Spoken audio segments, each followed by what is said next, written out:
was a cold winter night in Westminster. A new session of Parliament was due to open the following morning. Just after midnight, a search party entered the cellars below the old Parliament House. The date was November the 5th, 1605. Under the vaults, they found a stranger, booted and spurred. And hidden under firewood, 36 barrels of gunpowder, enough to blow up Parliament 20 times over.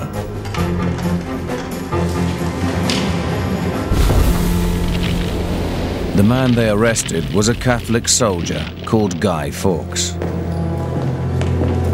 The first link in the chain of the greatest terrorist conspiracy Britain has ever known.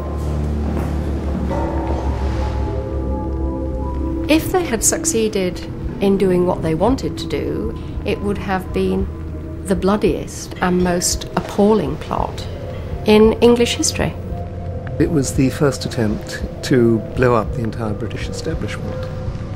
Just take a checklist of who would have been present had that explosion gone off. The king, the queen, the princes, the lords, the bishops, the gentry, the judges. It's the first real attempt to use gunpowder technology for widespread terrorism. In other words, it's the gunpowder equivalent of the atomic bomb strike on Hiroshima.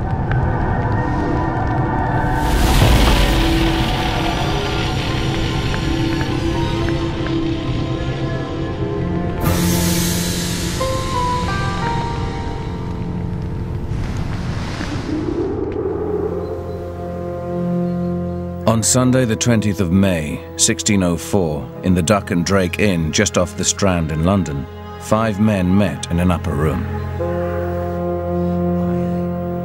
They were there to plan the assassination of King James I and the destruction of his entire government. This gunpowder plot was not the brainchild of the infamous Guy Fawkes. They'd met at the summons of a young man called Robert, or Robin, Catesby. Catesby's clearly the leader. He's the man with charisma, the man who recruits other people. He's the man who has the idea of blowing up the Palace of Westminster. So we ought really to call it Catesby's night rather than Guy Fawkes' night. Catesby is far and away, I think, the most attractive personality among the gunpowder plotters. Everybody agrees he was an absolutely charismatic figure.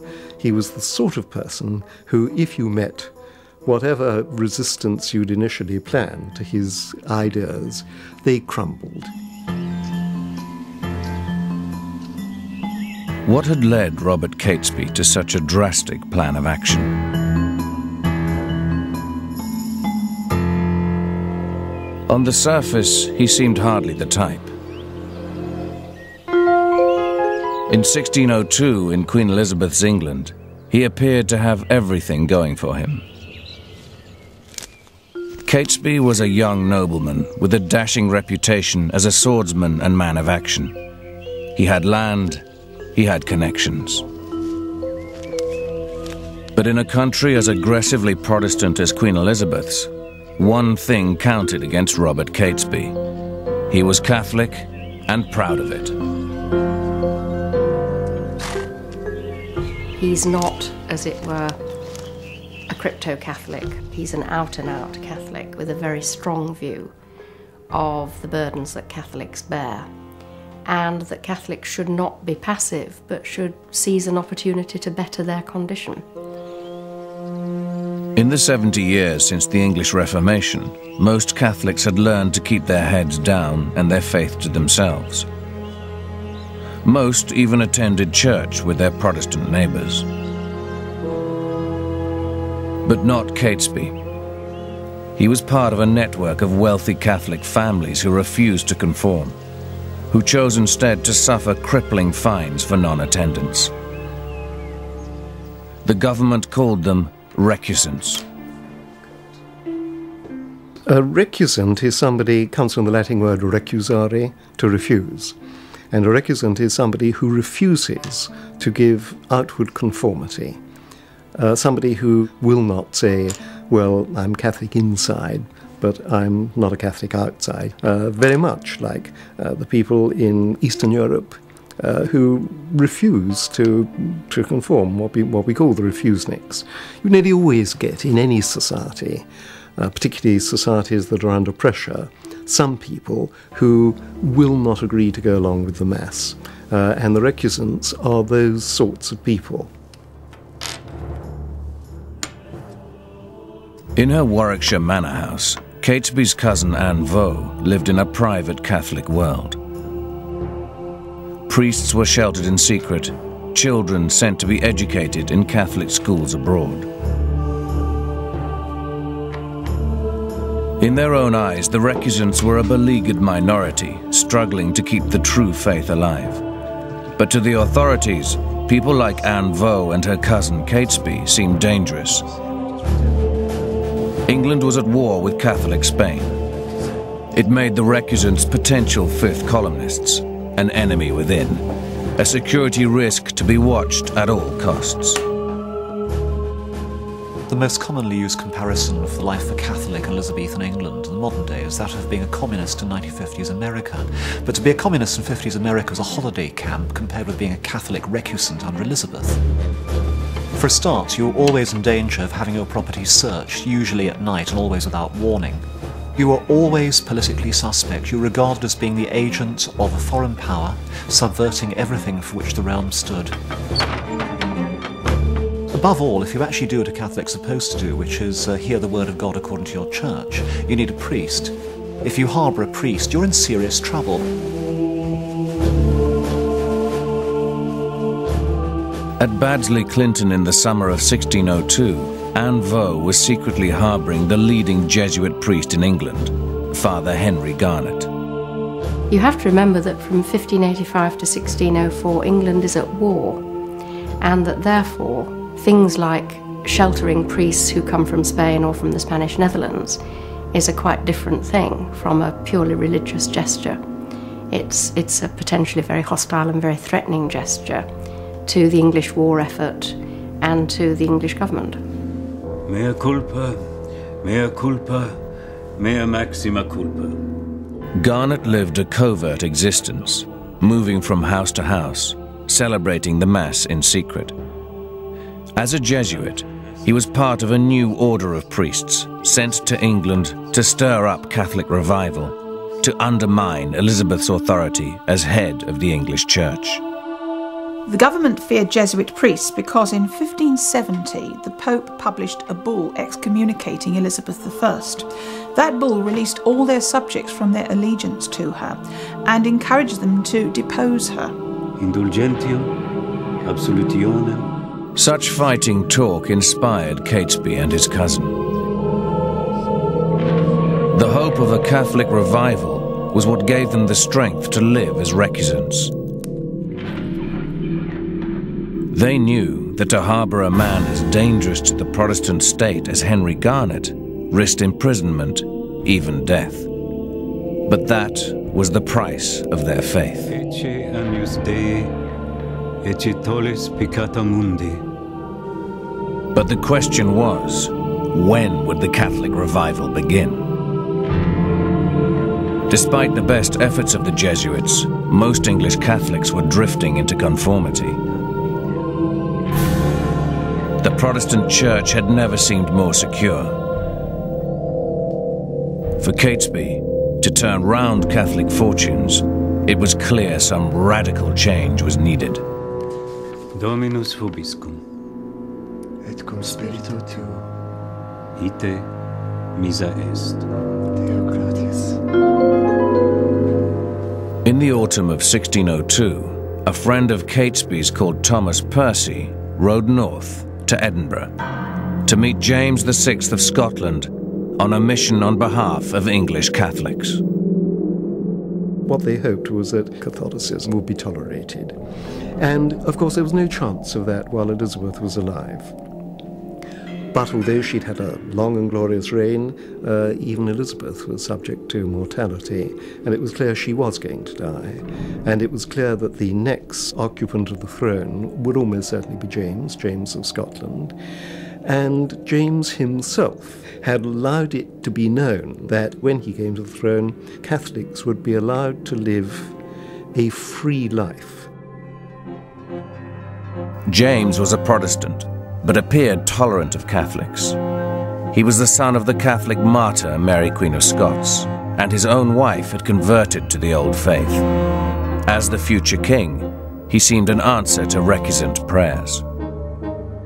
He was a rather crude and vulgar man who was physically in many ways repulsive because he wasn't very clean. He slobbered, and he was a sort of not exactly misshapen, but a little man who was very ungainly, and he had a predilection for male favourites, although he did conduct a very happy married life with his queen, who bore him about 9 children in all.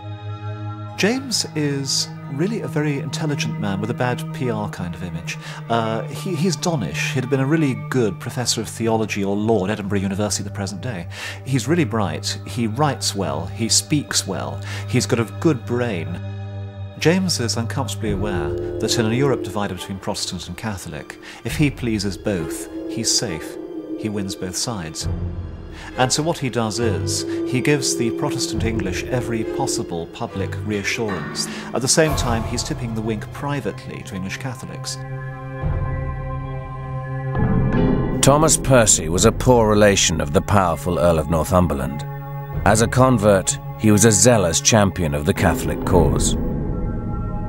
One of the most unfortunate aspects of James's diplomacy before coming to the English throne is the way in which he'll receive private visitors and will let them believe what they wish. How is my Lord Northumberland? And the classic man here is Thomas Percy, who's going to be one of the Gunpowder conspirators.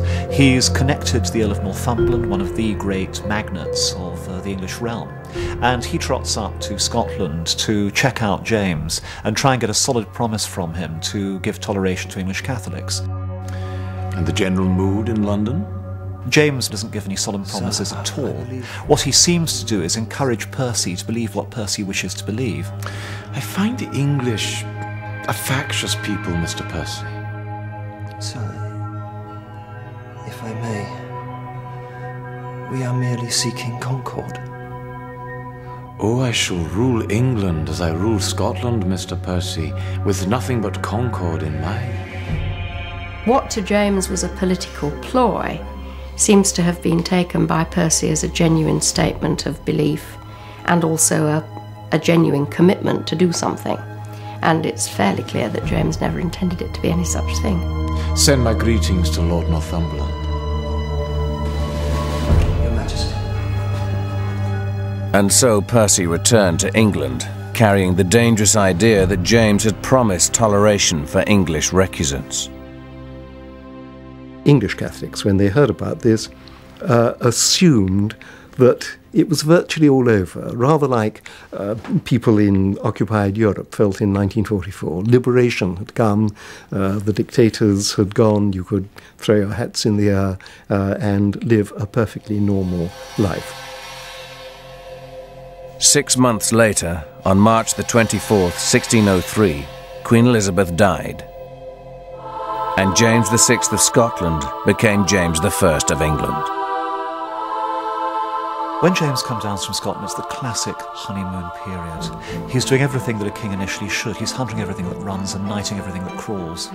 He lathers the British nation with flattery, with honours, and as part of this, he relaxes the persecution of Catholics.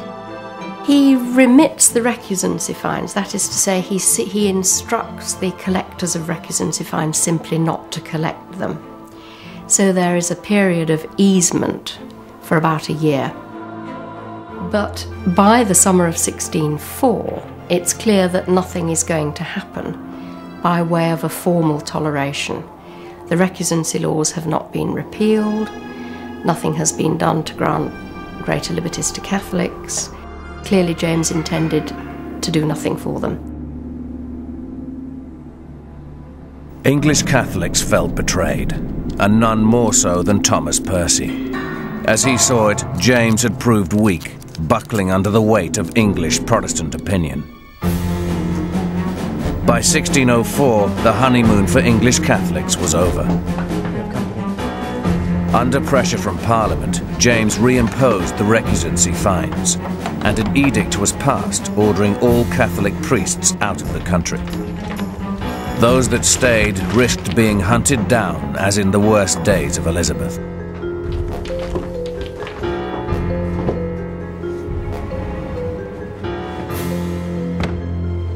Henry Garnet had written of James's accession as a golden time of unexpected freedom. The reality was hard to bear. For Robert Catesby, a lifetime of resentment drew into sharp focus, and the object of his hatred was the man who'd betrayed them.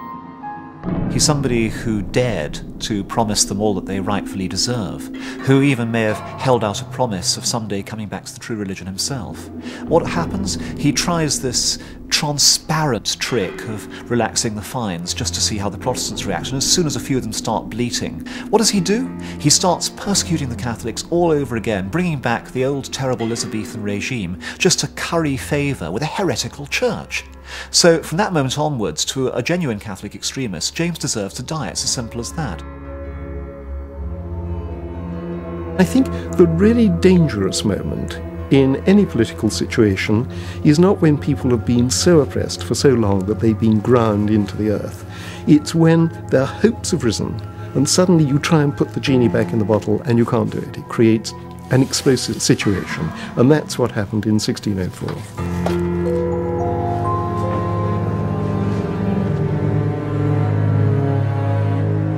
And so it was in the spring of 1604 that Robert Catesby made his decision to blast King James and his Protestant regime to pieces.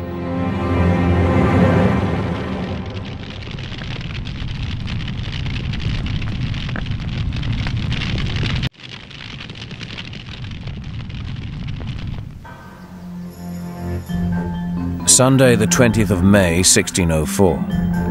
In the Duck and Drake, just off the Strand, in one of old London's most fashionable quarters, Robert Catesby met with 4 friends. But it wasn't a social gathering. This was the meeting that was to set in motion the Gunpowder Plot. I swear to disclose nothing that I hear today, so help me God. I swear to disclose nothing of what I hear today, so help me God. I swear to disclose nothing of what I hear today, so help me God. The Gunpowder conspirators themselves were wild and rather silly young men. Nothing of what I hear today, so help me God. They weren't normal English Catholics. They were relatively young, their average age was in the 30s. And on the whole, they're adventurers. They are people whose personalities are fairly unstable, whose finances are in even worse condition than their personalities, and who feel on the whole that they're ready to take the biggest risk of all, which is losing their limbs, their heads, their fortunes, for the sake of the jackpot, which is winning England back for Catholicism. The meeting began with a vow of secrecy, and then Catesby outlined his blood-curdling plan. I aim to strike a blow with powder. The target was the state opening of Parliament. The weapon, gunpowder. The Gunpowder Plot is remarkable because of the scale of the attempt on the life and apparatus of the Stuart crown. There have been previous assassination attempts, which were matters of bullets or daggers or perhaps poison, directed at a particular individual, a monarch. But this targeted the entire ruling class, the entire establishment of Stuart Protestant England. If you take a register of who would have been destroyed had the explosion succeeded, not just the king, the queen, the princes, the royal family, the heirs to the throne, the continuity of the dynasty, also all of the lords, all of the bishops, all of the members of Parliament, the leading gentry and judges, the entire representative of the Stuart state, all would have been destroyed in one blow. And that is, I think, remarkable and unprecedented. For this devastating act, Catesby had recruited 4 men he knew he could trust. The first, Thomas Percy, still smarting from his misreading of James's intentions. Second, Catesby's cousin, Tom Winter, stocky and round-faced, fired up with a recent and passionate reconversion to the faith of his childhood. Third, Jack Wright, Catesby's oldest friend. And finally, a more mysterious character, recruited for his expertise in mining and explosives. He called himself Guido Fawkes. Now, Guy Fawkes was a Catholic from Yorkshire. His relatives on his mother's side were the chief influence in his life. They were Catholics. And he became very much what the equivalent of a sort of hardline Catholic terrorist. Guy Fawkes had been an experienced mercenary soldier in the southern Netherlands, the area that we would now call Belgium. And he had been fighting for the Catholic forces there. It was a well-known area where English Catholic men might go for military experience, might go to get away from their families, away from the recusancy laws. He comes over as an extremely dour, brave, relatively unimaginative Yorkshireman with very considerable technical skills. Fawkes had been fighting in the Netherlands for over 10 years. He'd been back in England for less than a month. It was Winter who introduced him to Catesby. Fawkes was vital because at this early stage Catesby had no practical idea of how to take out Parliament. Fawkes knew about siege warfare. He knew about digging mines. He knew how to lay gunpowder for maximum impact. All Catesby knew was that the effect must be total. It must result in the complete destruction of the ruling elite. Create that political vacuum whatever the cost, and God would do the rest. Are you with me? Aye. Aye. Aye. I will venture my life, Robin. Good man. Good man. Good man all. Catesby was a fanatic. And like most fanatics, he had an absolute conviction of the rightness of his own actions. God was with him, he was doing God's work, and if it involved blowing up lots of people, many of whom were innocent, well, God moves in a mysterious way, and it's ultimately for the good. The term freedom fighter and terrorists, they're two sides of the same coin. They certainly were terrorists in that they were going to use terror. They were certainly freedom fighters in that they believed, with some reason, that they were fighting for a freer life for their Catholic confederates. They concluded their meeting with a private mass.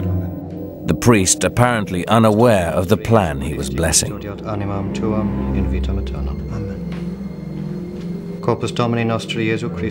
And so the conspirators sealed their covenant, with God and with each other. Amen. And the months of plotting began. The current session of Parliament had only a few weeks to run. It would then be adjourned until February 1605. That gave them a timescale within which to work. But there was much to do. With just 7 months to go, they lacked even a base in Westminster. Westminster at this time is basically a rabbit warren inhabited by rabbits wearing silk and ermine.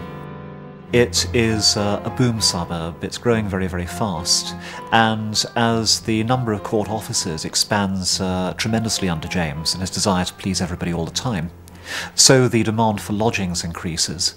It's a grubby, messy, untidy, over-moneyed, precious society in which contacts are absolutely everything. Of all the plotters, Percy had the best connections. And milking his link with the powerful Earl of Northumberland, he hit the jackpot. He was appointed a gentleman pensioner, a kind of ceremonial parliamentary guard. Ironic in the circumstances. The appointment gave him an excuse to rent lodgings right in the heart of Westminster, and it was here they installed Guy Fawkes. Now, a reason to choose Guy Fawkes as the man who's going to light the gunpowder is that he wouldn't have been known in London. Now, that may seem very strange to us today when London's a large cosmopolitan city with millions in its population. But in those days, London had a population of thousands. and anybody who was anybody became rapidly well known. Guy Fawkes has liabilities and he has assets, and that's why he's used in London, where the two of them are in best balance. He's a liability because he's a nobody out in the Catholic network of the provinces. On the other hand, he does know about munitions, he's a soldier, he's part of an international network of Catholic conspiracy. And above all, at this time, he's an unknown. He's a man without a name who can move silently across frontiers. And in that great, thriving metropolis, and a nameless man with a mission is the best person to have on base. For the London side of the operation, Catesby co-opted 2 more men in the web of conspiracy. Thomas Bates was Catesby's manservant. Robert Keyes was a recusant gentleman from Lincolnshire, a trusty and honest man, according to the record. These 2 were to help Fawkes stockpile the gunpowder necessary for the blow, purchased downriver in the docks.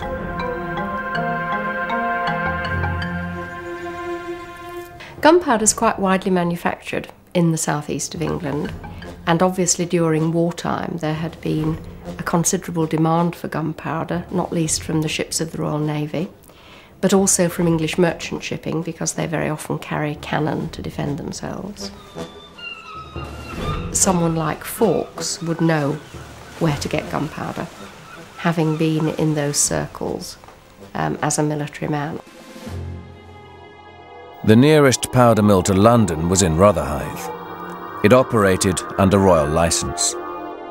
But with a peace treaty now signed with Spain, there was a glut of powder on the market. The excess was sold off cheap, no questions asked.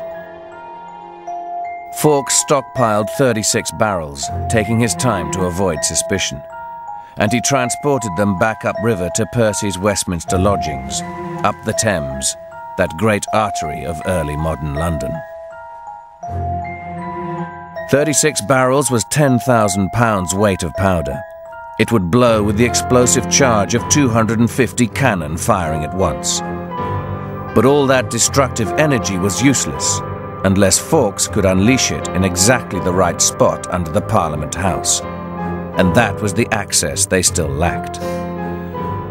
The clock was ticking, just 2 months to go.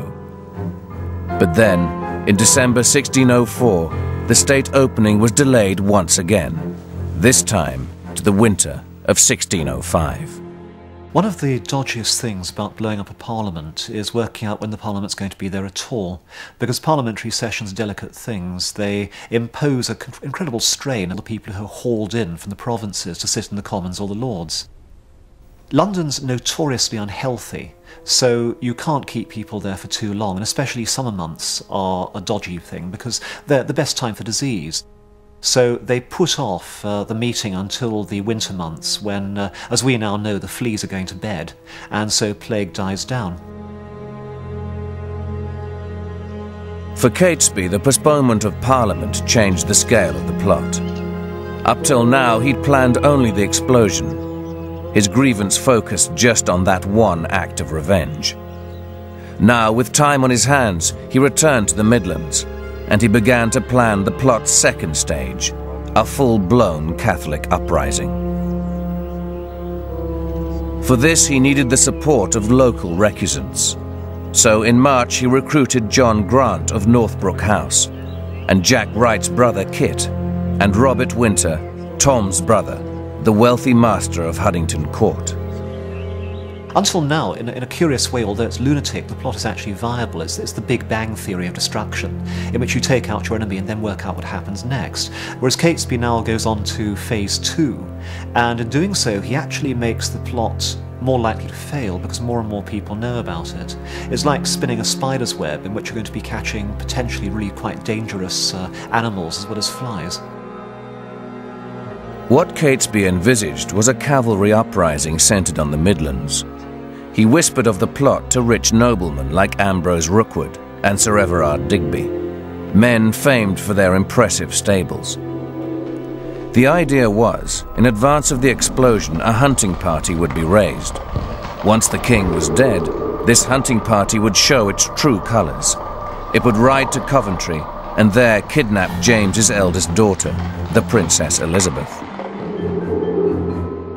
They knew nothing about her. The only advantage was she was living, I think at the time, in Warwickshire, and they simply thought that Princess Elizabeth, being young and they hoped easily malleable, she would just be a puppet in their hands, and they could say, there we are, James is gone, but now we have James's daughter, she's queen, and they would rule England through her as a Catholic country.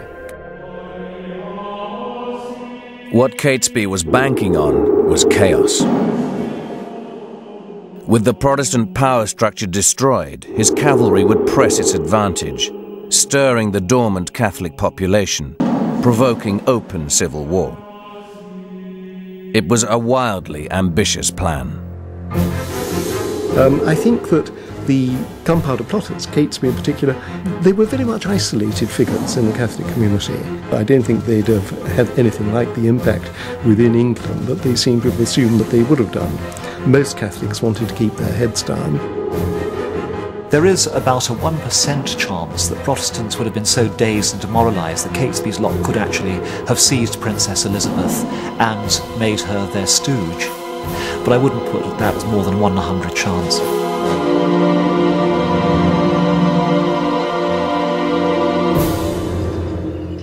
But Catesby was blind to any flaw. He convinced himself God was smiling on his plans.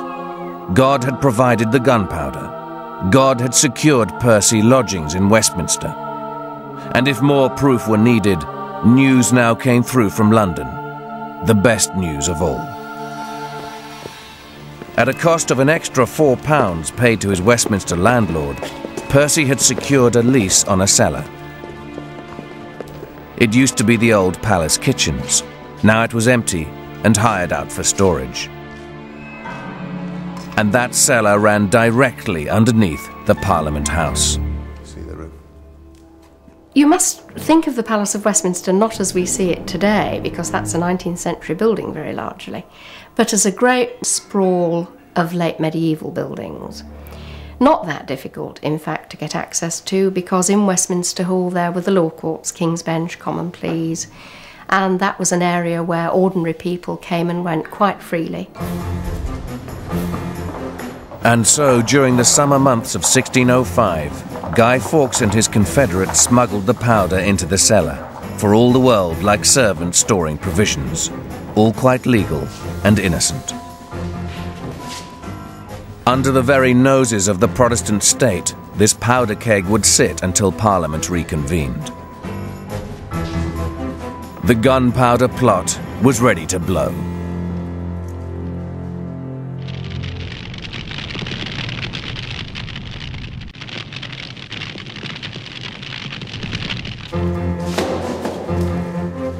October 1605, 3 weeks to go before King James reopened Parliament, and the Gunpowder Plot was on course. In the palace cellars, the barrels of powder were hidden with firewood for added security. All Fawkes could do now was wait. But Robert Catesby was running out of funds, and so he recruited one more conspirator. The 13th conspirator, unlucky for some. His name was Francis Tresham. The Treshams were very substantial landholders indeed. Tresham has access to money. He has access to horses. I mean, that may seem to be absurd, but if you have a big house, you have big stables, and horses are, after all, the motor cars, the getaway helicopters of the 17th century. Tresham wielded great influence in Catholic circles. He'd helped rally the Midlands. It's clear why Catesby needed him. But Tresham resisted the idea right from the start. Maybe because, being wealthy, he had so much more to lose. I implore you, please, not to go through with this. Catesby argued him round, saying a great sickness required so sharp a remedy. But he was taking a gamble. Francis Tresham is the weakest link in the whole chain of conspiracy. He's the one who should never have been taken on board. He's notoriously unreliable, he's notoriously unstable, he's a blabbermouth. It is probably through Tresham the leak actually comes, which scuppers the whole plot. No, we'll not stop now. The trouble was, Tresham was almost too well connected. As Catesby well knew, he had many friends in the House of Lords, Catholic peers who'd die with the rest. They would, of course, go straight to heaven, whereas the Protestant ones would go to hell. But it was hardly a prospect that Tresham could envisage with equanimity. The danger was that Tresham might warn his Catholic friends of the existence of a plot. Some say that's exactly what he did. Because on October the 26th, with just 10 days to go before the explosion, Catesby's plot began to unravel. Act 1 of the drama unfolded in Hoxton, a village a mile north of London. This was the home of William Parker, Lord Monteagle, Tresham's brother-in-law. He was one of those Catholic peers at risk of becoming collateral damage in Catesby's Big Bang. Monteagle is not a nice man. He's from a Catholic family, and the Catholics half-heartedly accept him as one of them. He's officially what we call a church papist, which means that he's looking like a Protestant at the present time.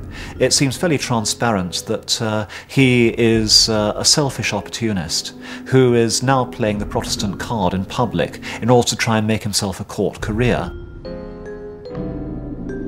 According to the official version of the story, on the evening of October the 26th, Monteagle's servant, Thomas Ward, delivered to his master a letter. Asked whom it was from, Ward described how he'd been accosted outside by a masked stranger. On opening the letter, Monteagle found it contained a warning not to attend the state opening of Parliament, because a sudden and unspecified blow was to be dealt against the enemies of his religion. My lord, out of the love I bear to some of your friends, I have a care of your preservation.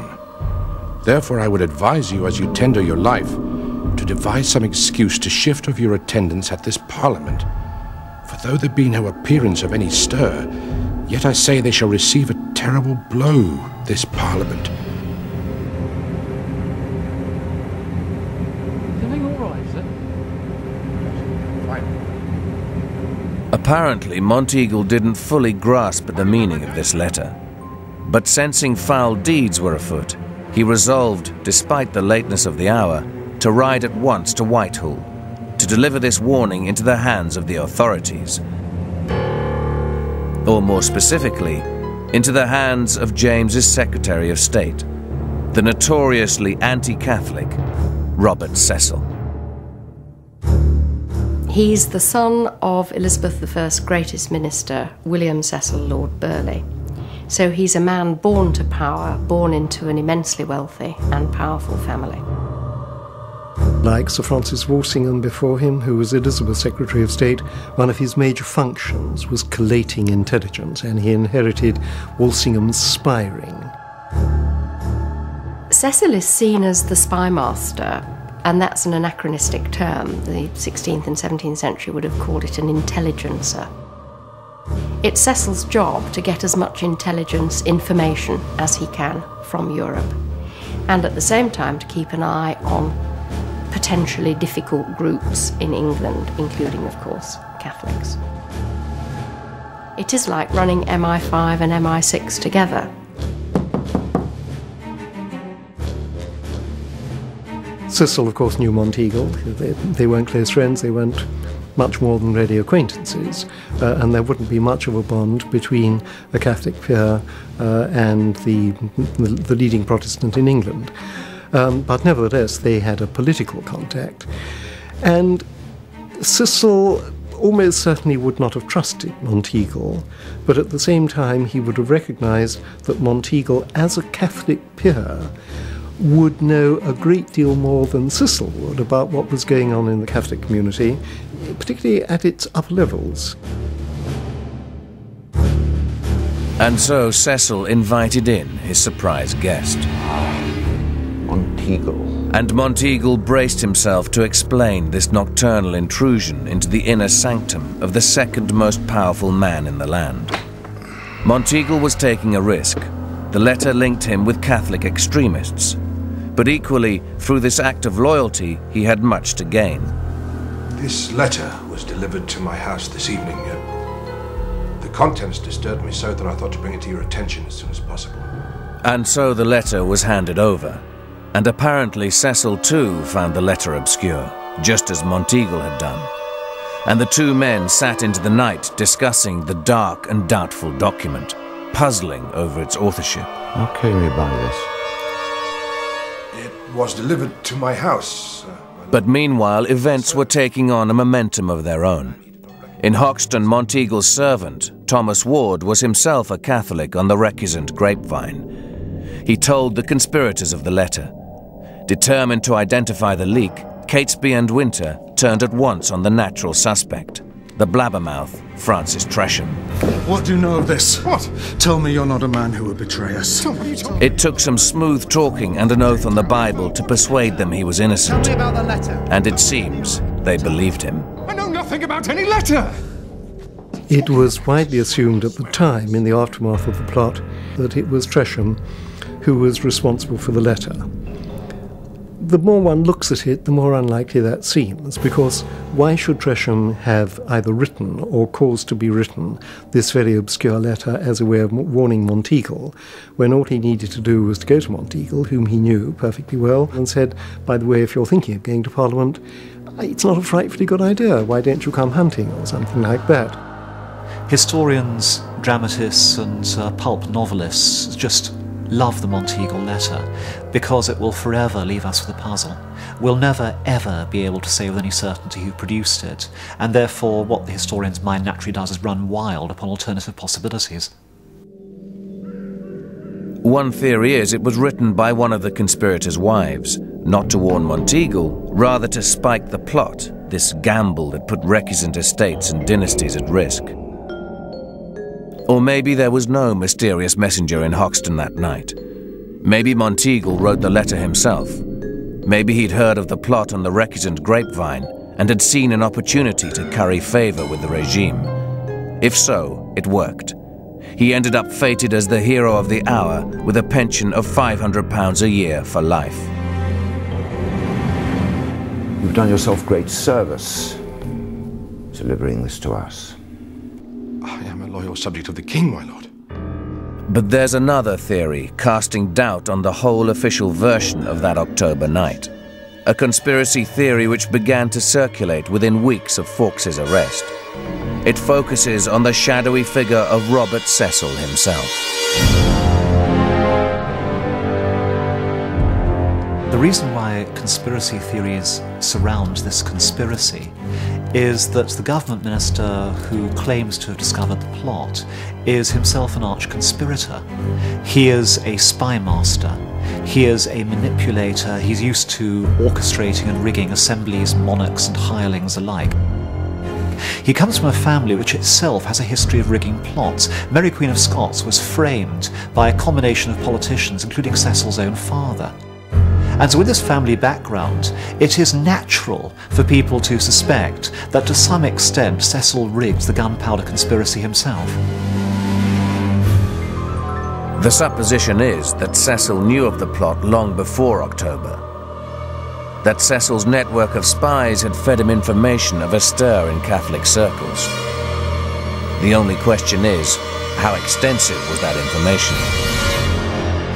There's no doubt that Cecil knew fairly early on that something was afoot, and as the time of the Assembly of Parliament got nearer, Cecil's information became more detailed and more accurate. Some conspiracy theorists go even further, that Cecil was the brains behind the plot, that Catesby, Winter, Fawkes were just pawns in his wicked game. It's far-fetched, but that the spy master knew more than he let on seems incontrovertible. When the formal exposure of the plot comes, which is through the letter delivered to Lord Monteagle, Cecil is, to all intents and purposes, waiting for him. And I'm sure that when Monteagle says to him, "My lord, look at this," Cecil looks at it and is not surprised by what he reads. Did Cecil have the letter written? Did Monteagle have the letter written? The answer is we don't know. We never shall know. But it's not a bolt from the blue either to Monteagle or to Cecil. My apologies again for the lateness of the hour, but I thought it worth bringing to your attention. Cecil had let the plot simmer because he'd seen in it a way of trapping important enemies of the state. Now he would bring the plot to boil, stage managing the denouement. And the letter, whether he wrote it or not, would serve his purpose well. Catesby should have cut his losses when he'd had the chance. He'd chosen to gamble, to underestimate the enemy's hand. It was a bad call. It changes nothing. The letter changes nothing. They know nothing of the powder, they know nothing of our plan. One of the great mysteries of the whole affair is why, having discovered that the plot is disclosed, knowing the government's onto them, Catesby doesn't do the obvious thing and skedaddle. It's fairly blatant now that the conspiracy is going to fail and they're going to pay the maximum penalty. One can only surmise that the mind of a fanatic just doesn't operate in common sense, obvious and rational ways. That having gone this far, Catesby just hopes that human nature will intervene and the normal bungling ways of humanity will enable Guy to get through with a torch at the right moment and the whole lot to go sky high. Nothing is crazy if God wants it, and God will organise it for you. It's what happens if you believe in providence. But God, it seems, was with the Protestants. And he had other plans for Robert Catesby.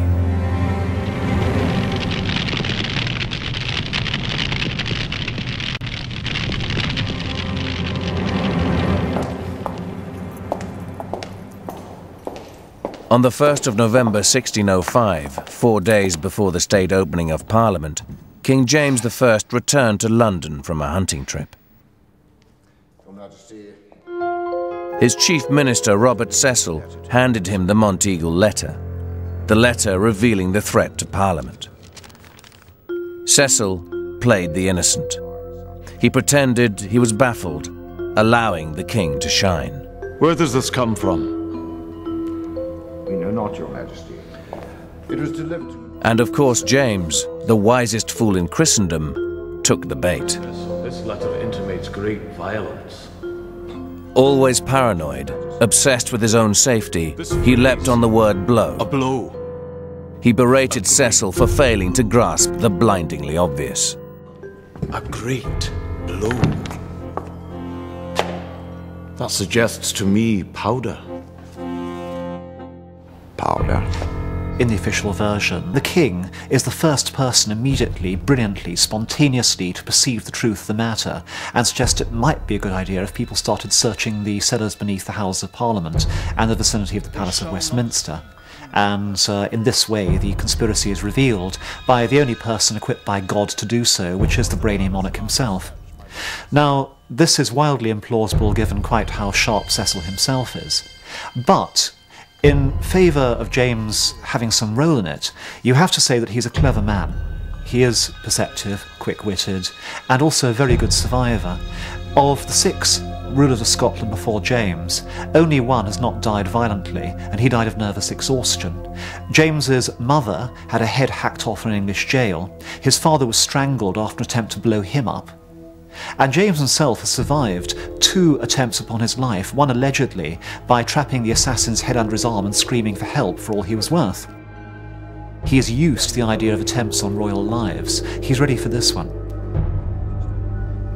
James charged Cecil with his safety. He called for Westminster to be searched, but still Cecil waited. In his own words, he wanted the plot to ripen, to snatch it in full bloom. And so the conspirators made their final preparations, unaware of the net closing in. Catesby's plan was to stay in London until the 4th. He would then ride to the Midlands in advance of the others to join the hunting party raised by Digby as a cover for the kidnap of the young princess. One last time, Tresham urged the others to reconsider, his nerves stretched to the limit. We are prepared to die. But Catesby, Winter and Percy were resolute, ready to abide the utmost trial, to give their lives if necessary.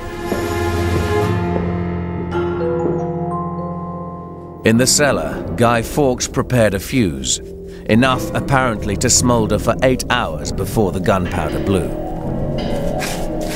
His brief was to stay in the Westminster lodgings until after the explosion, to witness the destruction, to confirm the death of the king, and then to ride to join the others with the joyful news.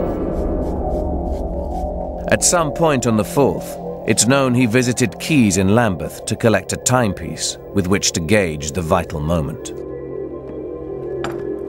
At 11 o'clock on that last morning, Thomas Percy left to pay a visit to his cousin Northumberland at Sion House, to see what rumours, if any, were circulating at court.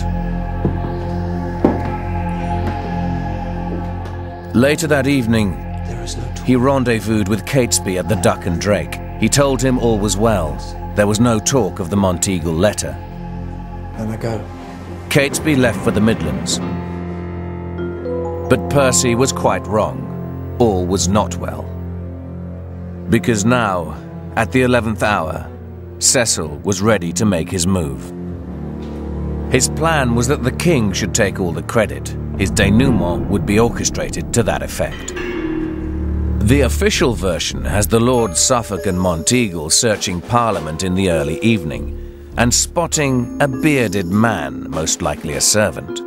But they also notice a pile of firewood, a pile too large for the lodgings the cellar served. On further investigation, they discover the cellar's leased to a Catholic, Thomas Percy. They go to the king. They tell him what they've discovered, still apparently unable to put 2 and 2 together. And the king, in his wisdom, urges that a second search be made, or he would plainly go next day to Parliament and leave the outcome of the day to fortune. And so Cecil's drama was resolved.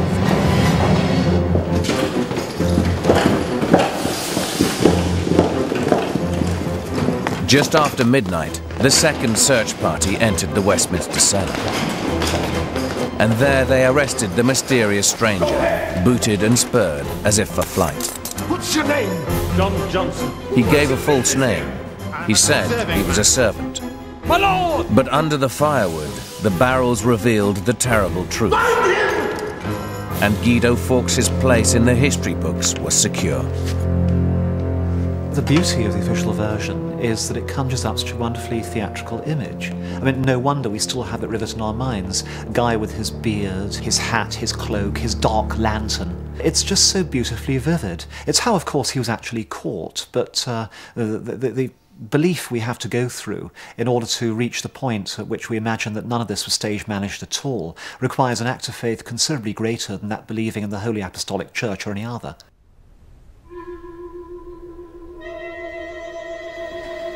As soon as Fawkes was taken, a warrant was issued for Percy's arrest. Kit Wright was the first to hear the news. He rushed the Duck and Drake to warn the others. What do we do? The conspirators in London, of whom the leaders are Winter and Percy, have a quick conflab at this stage and work out what to do. We leave. And really they do the only thing sensible left to them. They bolt for the provinces. The conspirators spent the 5th riding through a brutal November landscape. They'd posted horses along the route. It said their cloaks were found later, cast by the wayside. Catesby was ahead of them, still ignorant of the news. But somewhere in Bedfordshire, he was overtaken by Ambrose Rookwood. Rookwood had ridden like the wind. It was his thankless task to break the news of Guido's arrest to the man who'd planned the plot. We'll never know how Catesby reacted. The only wise course now, surely, was to keep riding west, ahead of the inevitable chase, to sweep up his friends in the Midlands en route, to escape. Maybe to Catholic Ireland. But Catesby was never one to play it safe. He rode to Ashby St Ledges in Northamptonshire, where his mother lived. Too embarrassed to face her, he arranged to meet John Grant and Robert Winter at the edge of the town. There he told them that though Guido was taken, they'd push on regardless.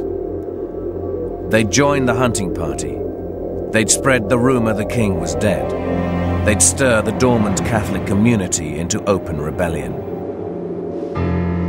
But Catesby was blind to one crucial fact: his own isolation on the margins of mainstream Catholic opinion.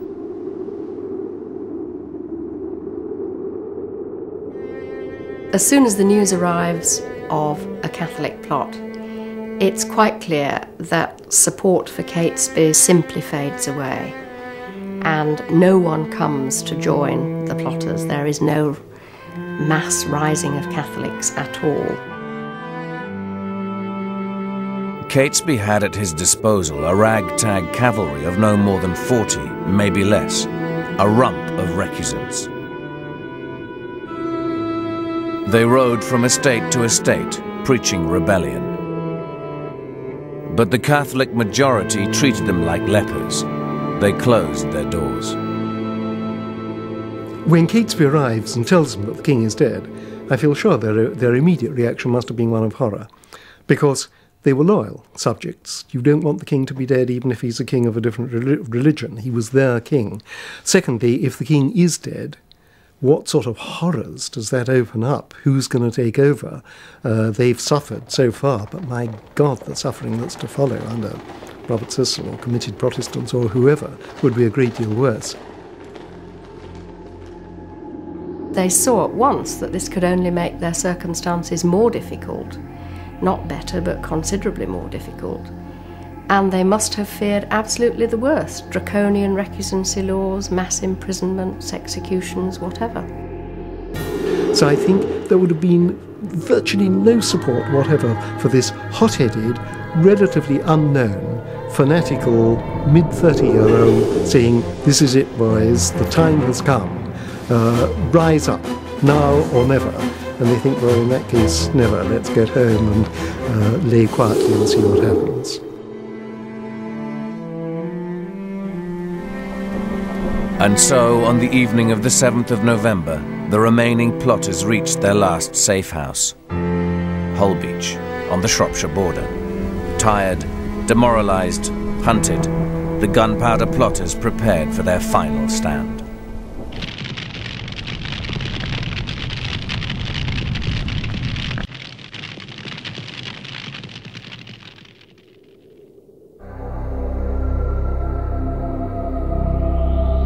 November the 5th, 1605, London.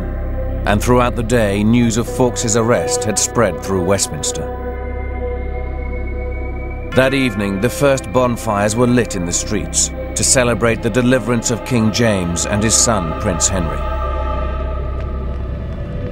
There seems to have been a tremendous outpouring of relief, which is understandable not only in terms of the fact that the plot had failed, but also the fact that James had been only 2 years on the throne of England, and that his death and the death of Henry would have precipitated a major succession crisis. There are nationwide celebrations of bells ringing in churches and bonfires lit.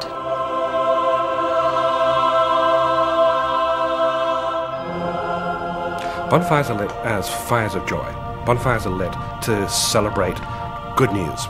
Bonfires are part of the public outdoor vocabulary of celebration. Remember, we're dealing with autumn. The actual point in the year when this happens is of interest. It's the 5th of November. It's a dark time of the year in early modern England. No street lighting. So the sudden explosion of light, parish by parish, across London, across the suburbs, out in the country, must have been quite stunning, quite remarkable. A kind of wake-up call for the senses.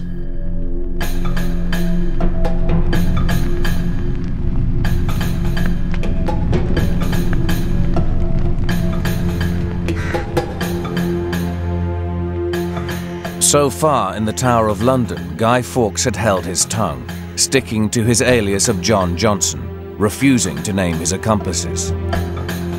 But on the evening of the 6th of November, the king, always keen to strut his forensic skill, demanded to see Fawkes in person.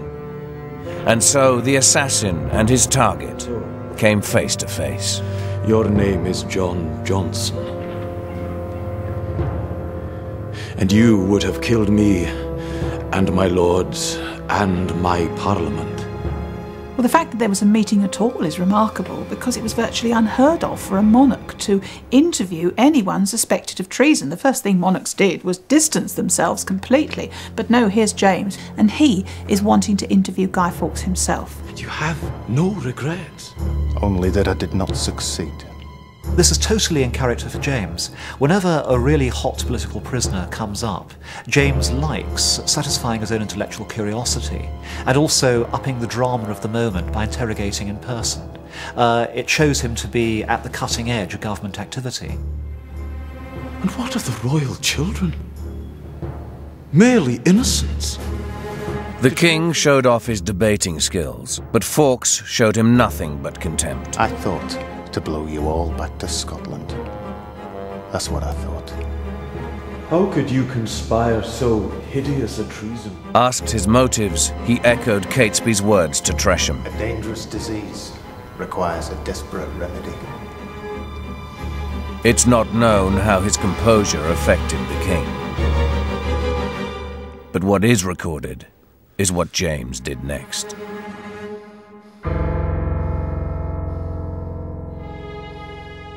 To modern eyes and ears, the most sinister aspect of James's personal interview with Guy Fawkes is at the end he tosses Guy Fawkes over to acute physical suffering.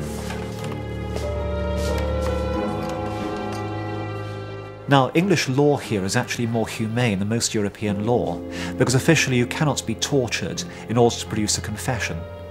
Under strict English law, somebody can only be tortured in political cases where the person's guilt is already established. In other words, once you've been tried and found guilty. In the case of Guy, his guilt is so absolutely self-evident, he's made no attempt to deny it. He's now prime game for torture. The gentler tortures meant that the manacles would be used, and that meant that the prisoner would be suspended by manacles through the arms on a wall.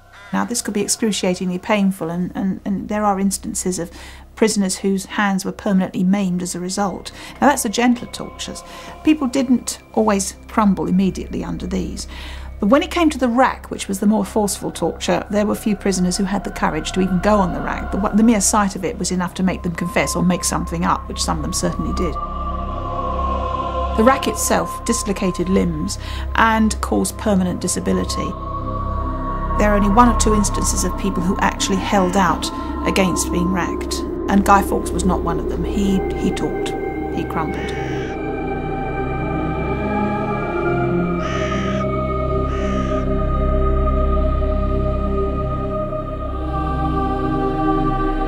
Two examples of Guy Fawkes' signature exist. One from before, one after torture. The second scrawl, Guido, merely hints at the suffering to which he was subjected.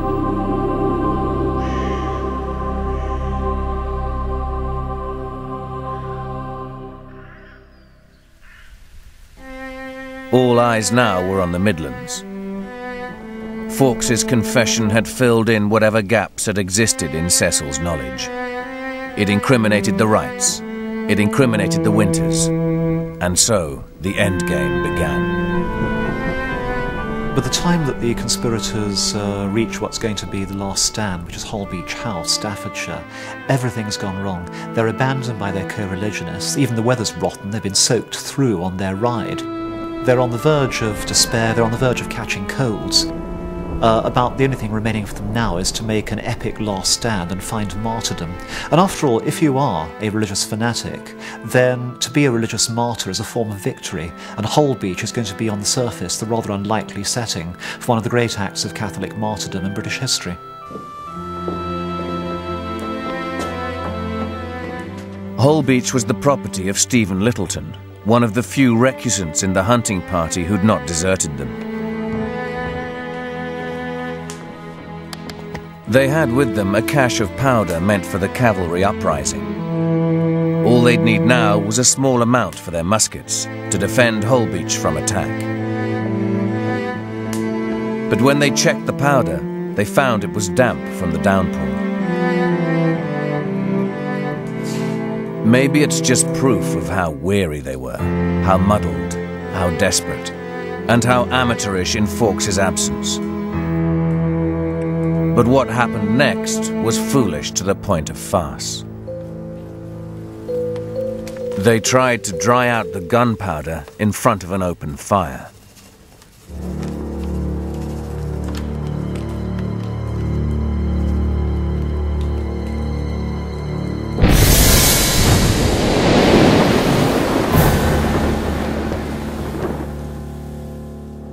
As part of the tragicomic aspect of the gunpowder conspiracy, nobody actually dies. One poor guy, John Grant, is actually blinded by it because it goes straight into his eyes. And the rest are charred and they're sickly, but nobody's actually killed.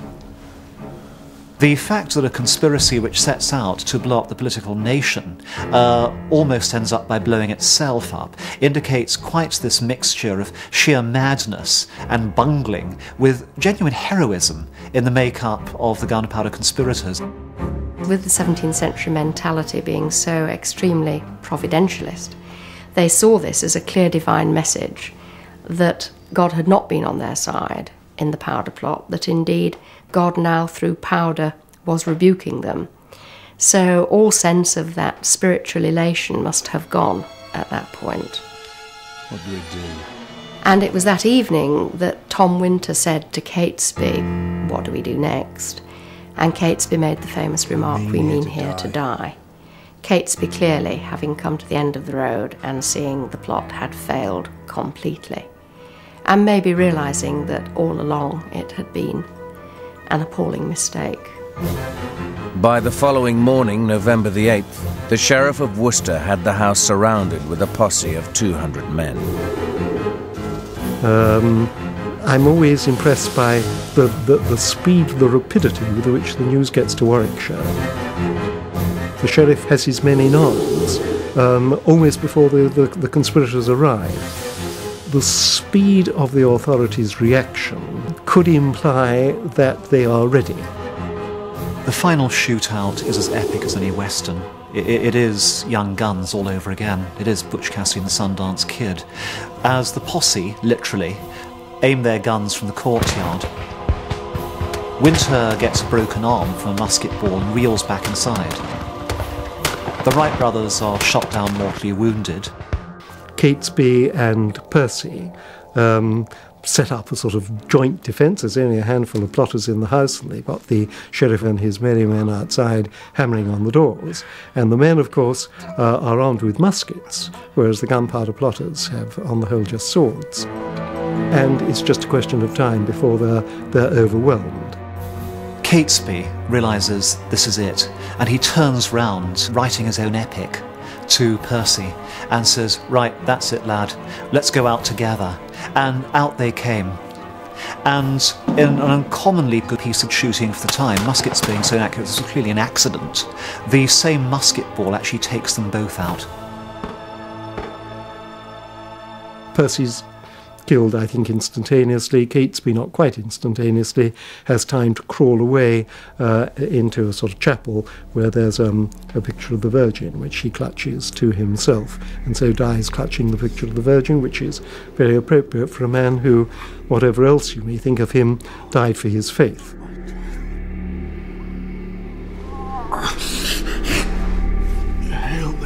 Not for him the humiliation, the degrading public ceremony of execution. Never to the last abandoned by his sense of theatre, Catesby had enough brains to know how to die, making the finest possible end scene. The ultimate Catholic icon of a dying martyr.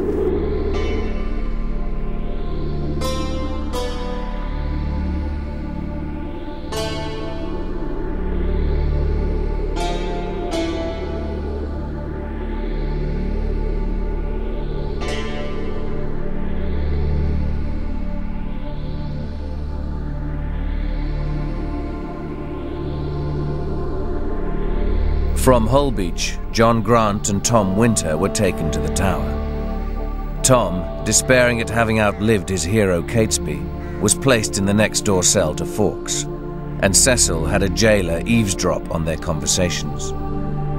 Within a week, the others were rounded up. Robert Winter, Keyes, Bates, Rookwood, Digby.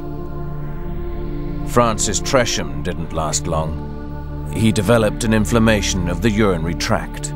He sickened and died in his cell.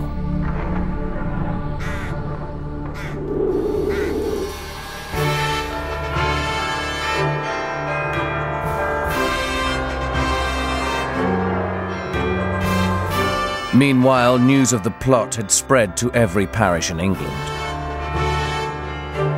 Prayers of thanksgiving, hastily printed, were read from every pulpit, and a mood of Protestant triumphalism swept the nation.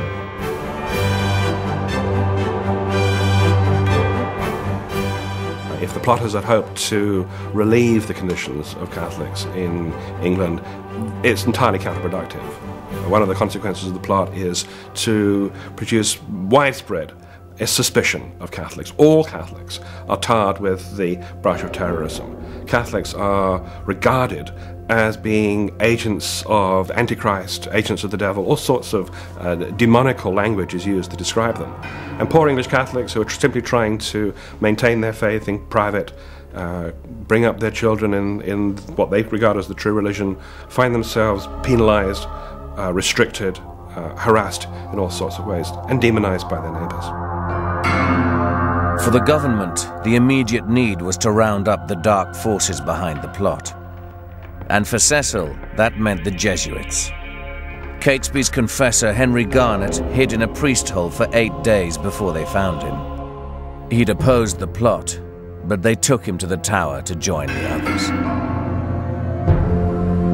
The conspirators spent the winter of 1605 here, awaiting trial. Their confessions were extracted, edited, published. Sensational stories to feed a hungry public. And so the official version of the story was born. The spin is put on it very quickly. I think what we're looking at is a remarkable exercise in government control of message. The government got on message very, very quickly. The message is that God smiles on Protestant Stuart England. It's not simply that they foiled a plot. It's not simply that they have prevented an explosion. What they've discovered, so they say, is evidence of God's active involvement in English Protestant history. It's part of a sequence of deliverances, first of all from Bloody Mary. Queen Mary, who had lit human bonfires and had martyred English Protestants. The deliverance from that was the accession of Queen Elizabeth. Elizabeth faces the next great threat from the Catholics, the Spanish Armada. And again, God intervenes. God blew the Protestant wind, the Armada was scattered. Another miracle, another deliverance. And the deliverance from the Gunpowder Plot is seen, is interpreted, is explained entirely in terms of this continuing sequence of divine intervention. At last, in January 1606, the conspirators were brought to trial, here in Westminster Hall. Treason trials at this period, they weren't so much trials as drama. The only object of the prosecutor was to show up the heinous wickedness of trying to destroy God's anointed. So in other words, the very horror of what they'd done was used by the prosecutors, by the state, as a way of reinforcing this sense of English identity and of the sacredness of the king's person. It was reported later that on the day of the trial, James made a secret appearance in an upper room. For him, the plot came at the perfect time. His early popularity was being undermined by his profligacy, his penchant for favourites. The plot blessed him with a divine seal of approval on which he'd draw for the rest of his reign. Remember, remember, the 5th of November. But first, to dispose of the conspirators. a traditional traitor's death. It meant being tied to a hurdle and drawn by horses through the streets of London to the place of execution. And the reason you were meant to be horizontal to the ground was that you weren't supposed to pollute the air that normal people were breathing. You were supposed to be kept at a low level. The punishment would then involve being hanged by the neck until you were not quite dead, and then being cut down. And then you could be either castrated, or you could be disemboweled, or your heart torn out. And all these things symbolised that you would not live to procreate heirs who were going to be traitors. And then the head was cut off and the body was divided into quarters, and the quarters and the head would be displayed on spikes over gates on London Bridge as an edifying example to those who might also think of committing treason. The place of execution was Old Palace Yard, Westminster, within sight of the building they'd tried to destroy. Cecil, who watched the executions, was struck by their bravery. He remarked how they died as they'd lived, as Catholics, a prayer on their lips. Fawkes was the last to mount the scaffold. Weak with sickness and torture, the hangman had to help him up the ladder. And so died this great devil of the official version, a stick with which to beat English Catholics for generations to come.